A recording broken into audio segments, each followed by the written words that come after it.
वालेकुम and welcome back to my channel. कैसे हैं आप सब? आई होप आप सब बिल्कुल ठीक होंगे और अपना बहुत ज़्यादा ख्याल रख रहे होंगे। अल्हम्दुलिल्लाह मैं भी बिल्कुल ठीक हूँ। और आज मैं आप लोगों के साथ टॉपिक डिस्कस कर रही हूँ, वो ये है कि हम घर में बच्चों की कफ कैसे ट्रीट कर सकते हैं। हम कौन सी होम रेमेडीज़ जो बच्चों के लिए सेफ़ हैं हम उनके ऊपर अप्लाई कर सकते हैं और उससे कफ सेटल हो जाता है। तो सबसे पहले तो मैं आप लोगों को 3-4 कॉजेज़ बता दूँ कफ के, कि कफ होती किस वजह से है। तो सबसे पहले तो एलर्जीज होती हैं, कि डस्ट एलर्जी होती है किसी बच्चे को, पोल्यूशन, स्मोक। तो उस टाइम पर भी बच्चे को कफ होने लग जाती है। तो उसके अंदर जो भी इरिटेंट जाता है तो बच्चा कफ करके उसको बाहर निकालने की कोशिश करता है। ठीक है, उसके अलावा वायरल कॉजेज हैं और एक दूसरे से भी लग जाता है। आपने नोटिस किया होगा घर में किसी एक को कफ हुआ है, नज़ला जुकाम हुआ है तो बच्चे को भी हो जाता है। तो ये एक दूसरे से भी लग जाता है, तो इन्फेक्शन की वजह से भी हो जाता है। अदरवाइज बहुत बड़े कॉजेज में हम देखें तो एज़मा या ब्रोंकाइटिस, इन चीज़ों में भी कफ होता है। लेकिन अब हमने खैर अभी छोटी छोटी बातें डिस्कस करनी है कि नॉर्मली जो छोटे मोटे कफ हो जाते हैं हमने उसको कैसे सेटल करना है। ऑब्वियसली अगर कोई ज़्यादा कॉज है, कोई ज़्यादा मसला है, बच्चे को फीवर है और बहुत ज़्यादा दिन कफ रह गया, 5 दिन से ऊपर कफ रह गया, तो हमने ऑब्वियसली बच्चे को डॉक्टर के पास लेकर जाना है। लेकिन 3-4 दिन अगर सिर्फ बच्चे को एक कफ ही है तो हम उसको घर में ट्रीट कर सकते हैं। घर के छोटे जो थोड़े बहुत जो बहुत ट्राइड एंड टेस्टेड रेमेडीज़ हैं वो अप्लाई कर सकते हैं बच्चे ऊपर। तो सबसे पहले तो आ जाता है कि आपने क्या करना है। तो सबसे पहले ना बच्चे को आपने प्लेंटी ऑफ फ्लूइड देना है। आपको मैंने बताया है पहले भी कि हमने वीनिंग जो खाना पिलाना होता है ना बच्चे को स्टार्ट करना होता है 6 माह के बाद। WHO ने भी यही रिकमेंड किया, 6 माह से पहले बच्चे को कुछ खिलाना पिलाना नहीं है। सिर्फ वो माँ का दूध पी सकता है या फार्मूला मिल्क जो उसको डॉक्टर ने प्रिस्क्राइब किया हुआ है। इसके अलावा बच्चे को कुछ भी नहीं देना। ठीक है, 6 माह के बाद हम बच्चों को खाना पिलाना शुरू करते हैं। उसमें भी हमने बिल्कुल हल्की सी गज़ा देनी होती है, खिचड़ी, सूजी का हलवा, इस तरह की चीज़ें। ठीक है ना। तो बच्चे 6 माह से ऊपर बच्चे हैं उनके लिए मैं आपको बता रही हूँ। तो प्लेंटी ऑफ फ्लूइड देना है। ठीक है, उसको आपने सूप बना के दे देना है, यखनी दे देनी है, बहुत ज़्यादा मसाले वगैरह नहीं डालने। अब क्वांटिटीज़ का ख्याल रखना है हर चीज़ का। जो बच्चे 1 साल से ऊपर हैं उनको आप चिकन सूप दें, बहुत अच्छा है चिकन सूप। और फ्लूइड दें आप, बस बच्चे का ना गला सूखना नहीं चाहिए, उसको मॉइस्ट रखें। नीम गर्म सा पानी बच्चे को बार बार पिलाते रहें, 2-2 चमचे दे दें बेशक। उससे ये होता है कि बच्चे की खांसी काफ़ी सेटल होती है।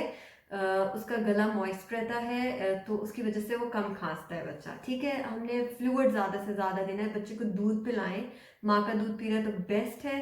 अदरवाइज फार्मूला मिल्क, या 1 साल से ऊपर बच्चे दूसरा दूध पी रहे हैं तो आप उसमें 1 पिंच हल्दी का डाल के नीम गर्म दूध में बच्चे को पिलाएं, या थोड़ा सा हनी ऐड कर दें। हनी याद रहे कि 1 साल से पहले बच्चे को नहीं देना, 1 साल से ऊपर जो बच्चे हैं उनको आप आराम से दे सकते हैं। ठीक है, तो आपने फ्लूइड बहुत ज़्यादा देना है बच्चे को, ज़्यादा से ज़्यादा जितना भी हो सके 2-2 चमचे करके देते रहें, बार बार देते रहें। ठीक है, उसके बाद हमारे पास क्या आ जाता है कि हमने स्टीम लेनी है बच्चे को। 2 से 3 मरतबा अगर आप स्टीम देंगे तब भी कफ बहुत सेटल होती है।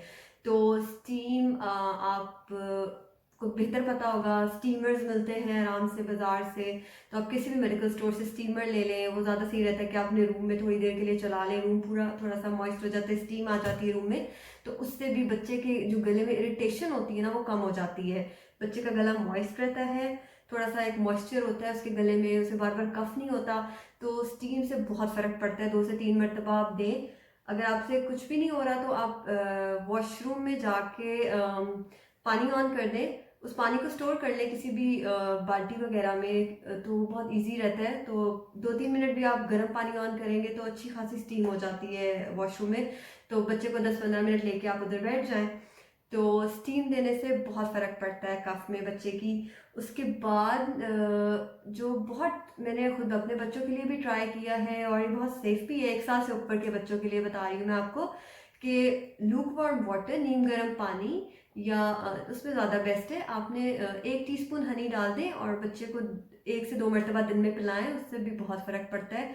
हनी के बहुत बेनिफिट्स हैं, वो मैं आपको कभी अलग से किसी व्लॉग में ज़रूर बताऊंगी।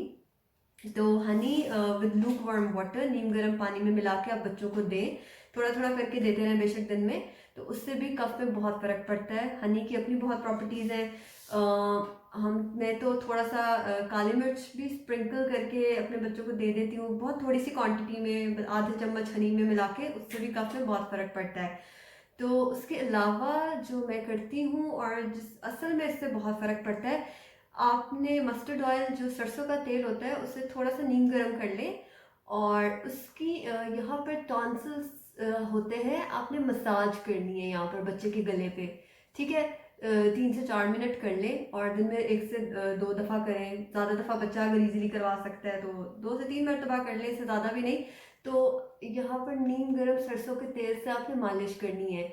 उसके अलावा हमारे यहाँ पर पॉइंट्स होते हैं, इधर आपने मालिश करनी है, बच्चों के पैरों के नीचे अच्छी तरह पूरे पैर पे मसाज करनी है, तो इससे भी बहुत फ़र्क पड़ता है। तो ये बस 4-5 चीज़ें हैं, इससे ज़्यादा हम बच्चों पे और कुछ अप्लाई नहीं करेंगे। ये माइल्ड सी चीज़ें हैं, इससे कोई इसका साइड इफ़ेक्ट भी नहीं है, कोई हार्म भी नहीं है। तो ये छोटी-छोटी चीज़ें अगर हम कर सकें ना, तो बच्चे की घर में कफ आप कंट्रोल कर सकते हैं, काफ़ी हद तक कर सकते हैं। दवाई की शायद ज़रूरत ना पड़े, लेकिन फिर भी आप ये सब कर चुके हैं, 4-5 दिन गुज़र गए हैं, बच्चे का कफ नहीं ठीक हो रहा, और फिर आपको डॉक्टर के पास ले जाना चाहिए बच्चे को, क्योंकि ऑब्वियसली इतना खांस खांस के बच्चा खुद भी तंग आ जाता है, कमज़ोरी फील करता है, तो इट्स बेटर कि आप फिर डॉक्टर के पास चले जाएं। लेकिन हाँ, अगर आपने सब कुछ किया और 2-3 दिन में आपको नज़र आ रहा है कि मेरा बच्चा ठीक हो रहा है, तो इट्स वेल एंड गुड, कोई ज़रूरत नहीं है, वो कफ फिर खुद ही सेटल हो जाती है इट्सेल्फ। तो ये 3-4 चीज़ें थी, मैंने सोचा मैं आप लोगों के साथ शेयर करूं। लेकिन अगर आपके बच्चे को फीवर हो रहा है या इसके साथ कोई भी अंडरलाइंग कॉज है, कोई सांस में उसको मसला हो रहा है, तो आपने डॉक्टर के पास इमीडिएटली लेके जाना है। फिर कोई होम रेमेडीज़ करने की ज़रूरत नहीं है आपको, आपने उसे डायरेक्ट डॉक्टर के पास लेके जाना है। ये चीज़ें आजकल मैं आप लोगों के साथ सिर्फ इसलिए शेयर कर रही हूँ क्योंकि आजकल जो हालात बने हुए हैं, हमारे लिए बाहर निकलना आसान नहीं है। पेंडेमिक की वजह से बहुत मुश्किल है हमें घर से बाहर निकलते हुए। पहले घर में आपको कोई छोटा सा मसला होगा, आप घर से बाहर निकलेंगे, आपको यही डर होता है कि आप कैच ना कर लो कोई और इन्फेक्शन। तो हम कोशिश कर रहे हैं कि हम लोग घरों में रहें अपने। तो इसलिए आप लोगों के साथ शेयर कर रही हूँ कि अगर घर में बच्चों को या बड़ों को छोटे मोटे मसले हो जाते हैं, तो आप घर में कैसे कंट्रोल कर सकते हैं, आप किस तरह कितनी कोशिश कर सकते हैं आप। और बच्चों में अवॉइड करें कि डॉक्टर से पूछे बगैर कोई कफ सिरप नहीं दें आप, ठीक है, क्योंकि बच्चों के लिए कफ सिरप ठीक नहीं होते अनटिल और अनलेस आपको डॉक्टर प्रिस्क्राइब नहीं करता, ठीक है। तो जब तक डॉक्टर प्रिस्क्राइब नहीं करता, आपने कोई दवाई नहीं देनी बच्चे को। बेहतर होता है डॉक्टर से पूछ लें, तो वो ज़्यादा सही रहता है, ठीक है ना। तो बस आज का मेरा व्लॉग इतना ही, मैं आप लोगों से यही शेयर करना चाहती थी, और साथ साथ मैं आप लोगों को बताती भी जाती हूँ कि ये ऐसे करना चाहिए या ये उस तरह करना चाहिए आपको।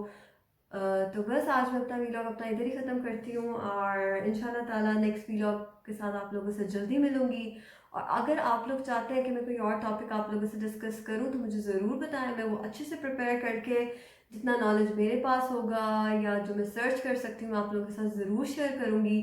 तो इंशाल्लाह ताला नेक्स्ट वीडियो के साथ आप लोगों से जल्दी मिलूँगी। तब तक के लिए अपना बहुत सारा ख्याल रखिएगा। अल्लाह हाफ़िज़, टेक केयर।